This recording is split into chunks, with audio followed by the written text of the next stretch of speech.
They lost their daughter 30 years ago. Now one couple is fighting to keep her killer behind bars. Good evening, I'm Christine Johnson. And welcome back, I'm Maurice Dubois. Joanne Biasi was murdered on Halloween night in 1984. Her killer is up for parole, and her parents fear he may strike again if he gets out. CBS 2's Cindy Hsu has their story, new at 5:30. Joanne Biasi had just turned 24 and was studying to be a nurse when she was murdered in her Upper East Side apartment 30 years ago. Her killer, Michael Cassidy, is now in his 50s and was sentenced to 25 years to life. Biasi's parents say he killed their daughter when she broke off their engagement after learning he was stealing money from her. He choked her, stabbed her, bashed her head in. Judge said in over 30 years, this was one of the most heinous crimes that he ever witnessed.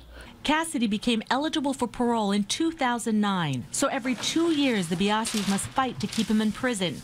And they just learned a judge overruled the latest parole denial, which means gathering a mountain of paperwork and opening up old wounds. Things come up and remind you, and there are nights you can't sleep, and things just keep going around in your mind. I just hope and pray that they don't let this guy out.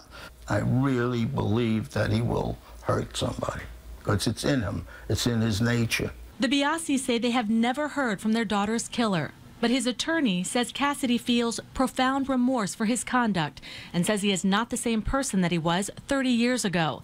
But the Biasis say he should stay in prison until he's in his 70s or 80s for killing their little girl. Written on her tombstone